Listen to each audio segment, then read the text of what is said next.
What's up mga kabarbs? Welcome back sa ating YouTube channel! So for today's video, ang ating video is Not Good and Good Special Day para sa inyong lahat.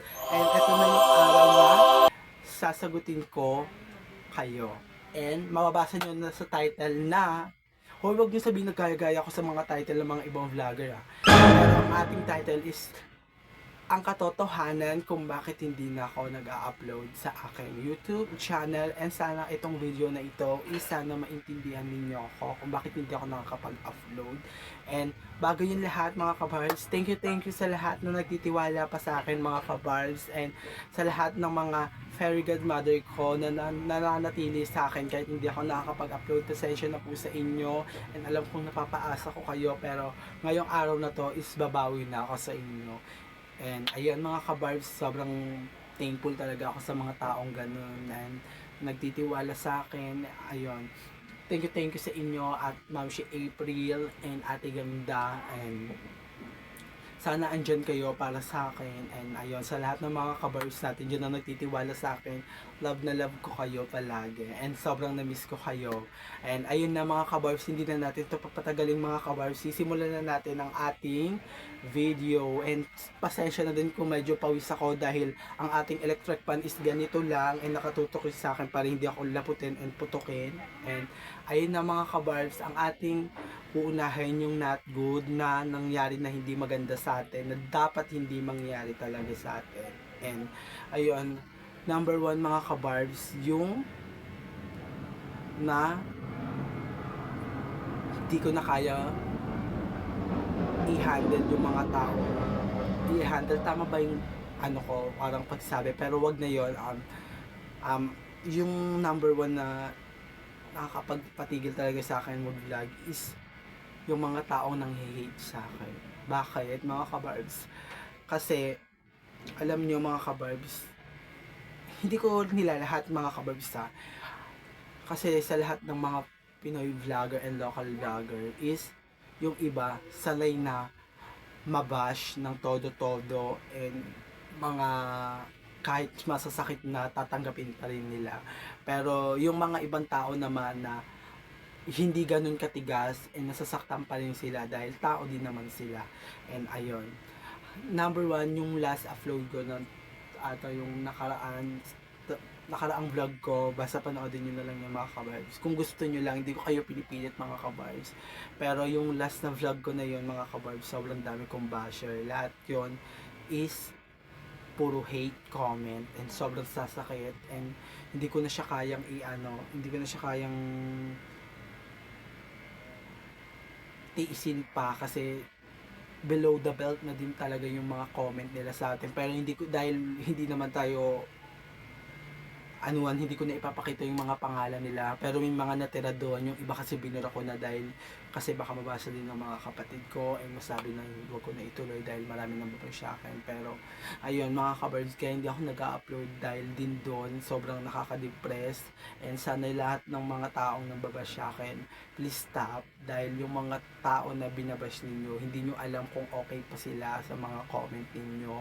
And lahat naman okay lang naman kung magbibigay kayo ng suggestion, yung mga ganung pambabash lang, yung mga pero yung mga comments sa akin, laro talaga, as sobrang dami. Kung sino man yon, itigil nyo na, dahil yung tao na ginagano nyo, baka hindi nyo alam, sobrang nadidepress na din sa comment ninyo na hindi maganda. And ayun, sana tumigil na kayo. And yun lang mga kabarb, sobrang nakaka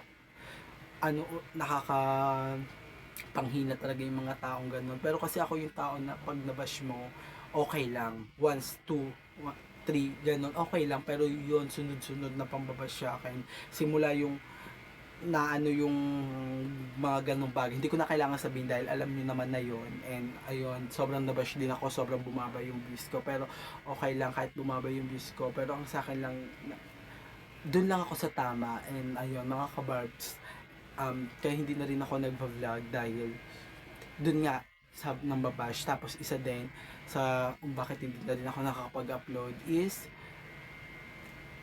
naghanap ako ng trabaho. Ang trabaho na in-applyan ko is salon.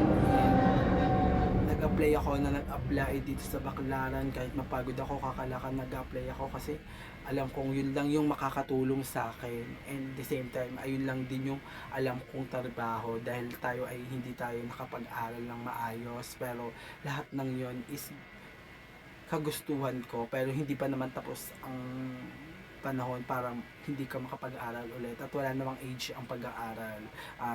So ayun mga kabarbs, naganap ako ng trabaho, hindi din ako natanggap and dapat tatawagan ako ng August 17 bago ako mag-birthday kasi ang birthday ko is August 19 and ayun, di ako tinawagan mga kabarbs and lahat ng in-applyan ko is hindi ako tinawagan dahil ang sa akin ang problema ko daw is kulang ako sa requirements and yun yung ID na nawala ako, pasensya na Ma'am si April kung mapapanood mo pa to. And ayun, siya kasi ata yung gumastos na tama, thank you Ma'am si April sa lahat ng tulong mo sa akin, appreciate ko yun and pasensya kung nawala ko yung bagay na dapat talagang ingatan ko and alam kong makakakuha ko ng trabaho kapag ginamit ko yun. And sobrang nahirapan ako mga kabarbs sa Baclaran ako naghahanap, kahit mapagod ako, sige mag-a-apply ako. Hindi po ako nagpapaawa mga kabarbs, sa totoong buhay po to. Pero next vlog natin is mag-a-apply tayo and sasama ko na kayo doon.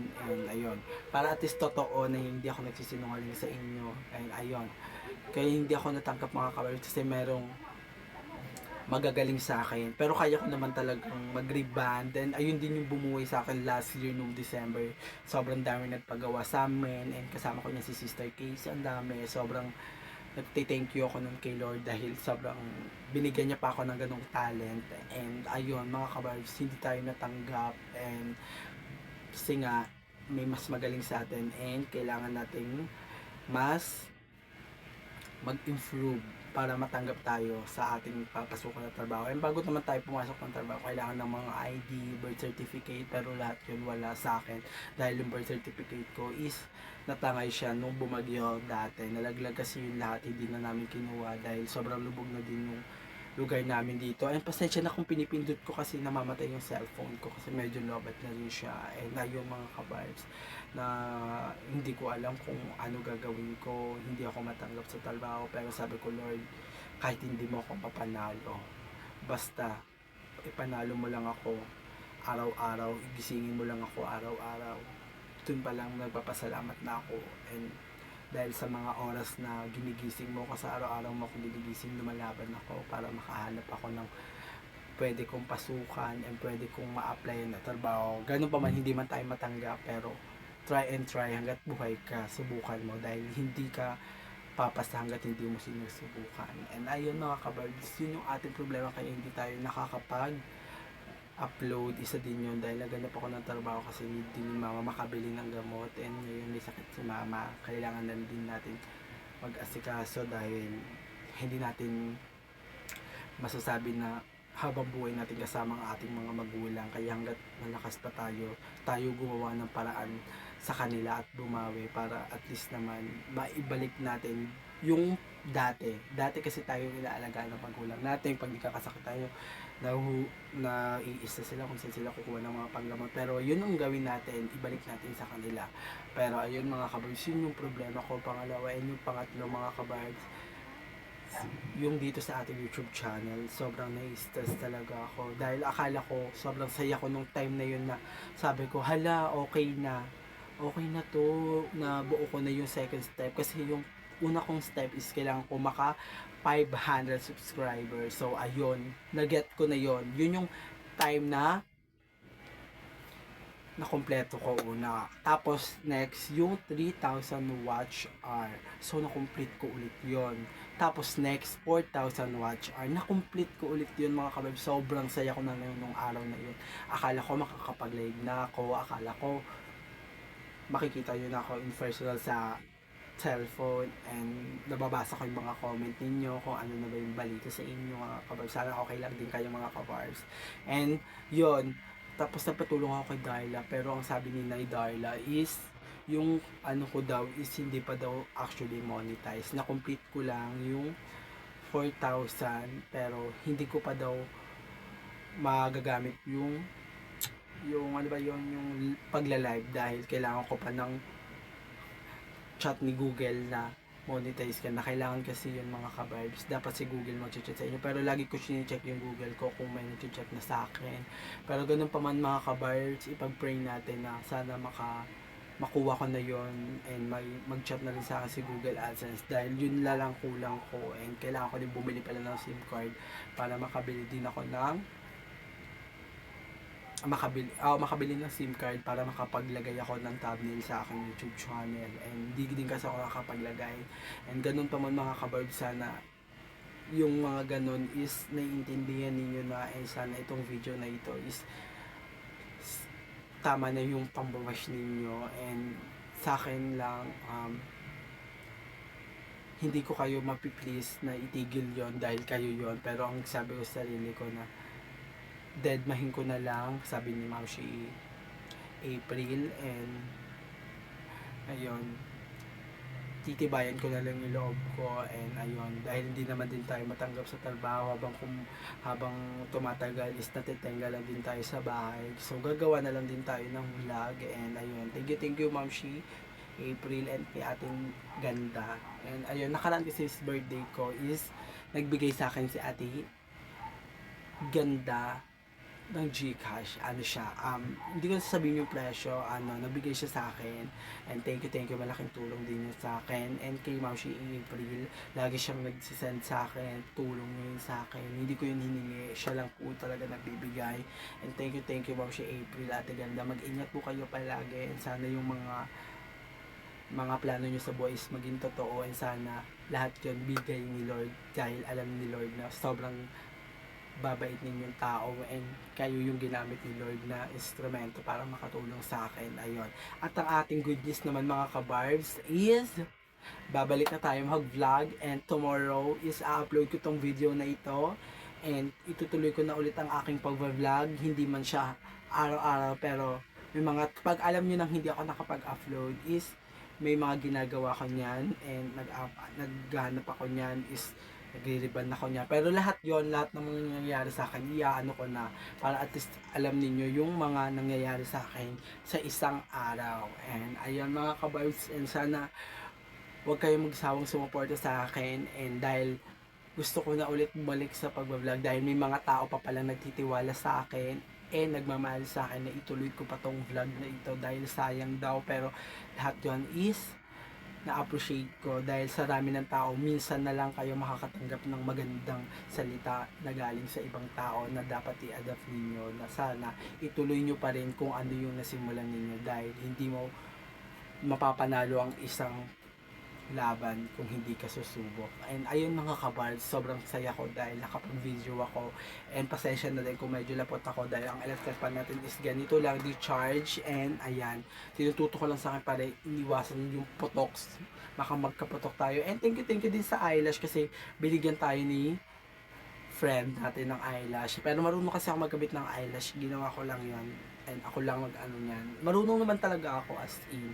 And sana sa lahat ng gusto ding magpagawa ng buhok sa atin, ano lang, taga Paranaque lang dapat taga Paranaque lang. And yon, PM nyo lang ako, Barbie Sanchez. Ang aking profile is naka-gold na swimsuit doon sa swimming pool. I-chat nyo lang ako kung gusto nyo magpagawa ng buhok, and di ko kayo bibiguin dahil kami ang duet ni Sister Casey dyan pagdating sa mga, sobrang dami na namin, halos lahat ng mga kapitbahay namin dito nagawa na namin ng buhok, and ayun din ang bumuhay sa amin nung bago pumasok tong 2025. Sobrang saya dahil sobrang daming tao na nagpagawa, and sobrang daming tao din na sabi na ang ganda magpagawa next year ulit, and thank you Lord dahil walang nag ano sa amin, parang balik na trabaho, parang nasira namin tapos ayusin namin, walang nangyaring ganun dahil lahat yun is tama. Pero gano'n pa man mga ka-words, sana supportahan nyo pa rin ako, and di ko na ito papatagalin mga ka-words, sadyo inantok na ako, nagbo-vlog lang ako today, i-update ko kayo